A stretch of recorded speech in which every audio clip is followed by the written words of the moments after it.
Bukan. Ilmu itu senantiasa hidup dengan kita mengulang-ulanginya. Ya, kata para ulama, hayatul ilmi bil mudzakarah. Hidup ilmu itu akan hidup dengan senantiasa diulang-ulang. Kalau ilmu itu hidup, maka ilmu itu akan menjaga dirinya dari perbuatan-perbuatan yang tercela. Ya. Al ilmu yahrusuka. Kata Ali radhiyallahu taala anhu, ya, ilmu itu akan menjaga. Kita dapati orang yang malas untuk mencari ilmu, membaca, mendengarkan taklim, apalagi berkumpul bermajelis ilmu, kita dapati mereka adalah orang-orang yang paling gampang untuk bermaksiat dan bermudah-mudahan dalam muamalahnya. Kita dapati. Tapi pakaiannya tetap dengan pakaian-pakaian yang menampakkan sunnah. Dan ini menyebar. Sebabnya satu, faktor utamanya satu. Apa itu? Mulai kendor menuntut ilmu. Mulai kendor menuntut ilmu, jarang menghadiri majelis ilmu, atau karena dia pikir teman saya dulu waktu SMA, jangan saya dulu majelis malu-malu saya. Lah, ini penyakit. Ya. Biasanya orang yang seperti ini, yang pilih-pilih seperti ini, padahal tujuan dari menuntut ilmu itu bukan kita merendahkan diri kita di depan sang penceramah, bukan. Kalau ini yang ada di benak seseorang, ini ada yang masih salah dalam pemahaman.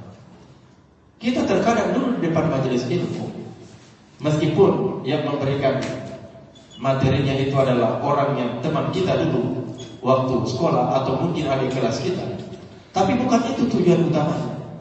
Yang diinginkan di situ adalah faedah yang sangat besar. Apa itu? Dalam hadis Abu Hurairah, ya, majtama'a qaumun fi baitin min buyutillah. Tidak ada berkumpul satu kaum di rumah di antara rumah Allah. Yatluna kitabullah, mereka membaca kitabullah, saling mempelajari di antara mereka. Yatadarasuna bainahum. Nazalat alaihim sakinah, turun kepada mereka ketenangan. Wa ghasyiyatuhumur rahmah. Kemudian mereka diliputi dengan rahmat, ketenangan. Rahmat Allah turun kepada mereka di majelis zikir, di majelis ilmu itu. Satu hal lagi yang sangat menggembirakan dari majelis ilmu, apa itu? Wa dzakarahumullahu fi man indahu. Allah akan menyebut orang-orang yang ada di majelis itu di hadapan para malaikat. Ya. Banyak orang yang mau eksis ingin dikenal profil dia. Ini sifat manusia ya, dia ingin dikenal. Nah ini saya ini ada di rumah, share. Ya. Itulah tabiat manusia, ingin dikenal. Ya. Tapi adakah di antara kita yang ingin terkenal di langit ketujuh sana, di hadapan para malaikat? Kalau ada, hadiri majelis ilmu. Aduh, masalahnya saya tidak lihat berapa yang komen, berapa yang lagi. Inilah ujian kita. Ya, disitulah terbedakan orang yang beriman dengan yang kurang beriman. Ya. Orang yang beriman itu pondasinya dia beriman dengan perkara yang gaib. Makanya di dalam surat Al-Baqarah ayat yang pertama-tamanya, dzalikal kitabul la raiba fihi hudal lil muttaqin.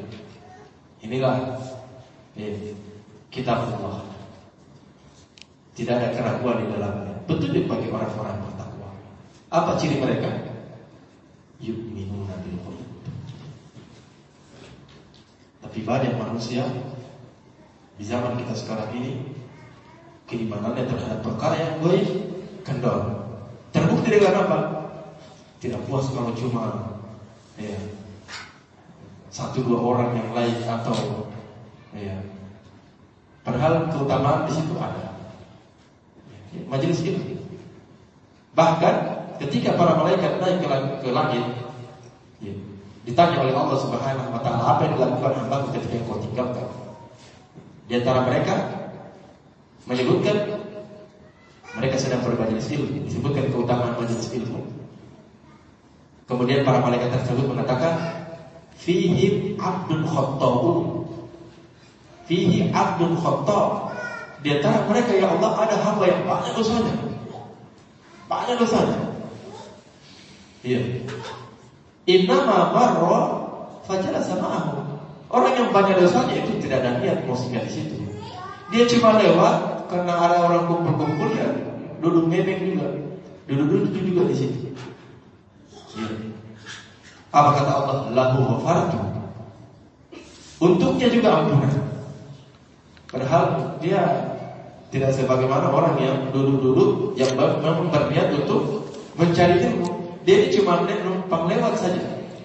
Dan dia orang yang banyak dosanya, ahli maksiat. Dan karena dulu di majelis ilmu, apa kata Allah? Lahu ghafartu. Saya juga mengampuni dia. Hum qaumun la yashqa majalisuhum. Mereka adalah kaum yang tidak merugi orang yang duduk di dalamnya. Yang ini sulit diwujudkan oleh orang-orang yang kurang keimanannya terhadap perkara yang baik. Datang, ini bukan ustaz yang sering muncul di YouTube ini. Masih sibuk yang lain. Padahal dulu di sini, siapapun yang membaca saling mengingatkan tentang agama Allah, tentunya dengan ilmu yang benar, tidak ada pengecualian kata di sini. Tidak ada pengecualian. Meskipun antum sudah tahu materinya, ya. Apa dia mau sebutkan ini Ustaz? Saya sudah tahu. Dia belum sebut dalilnya, saya sudah hafal. Bukan itu masalahnya.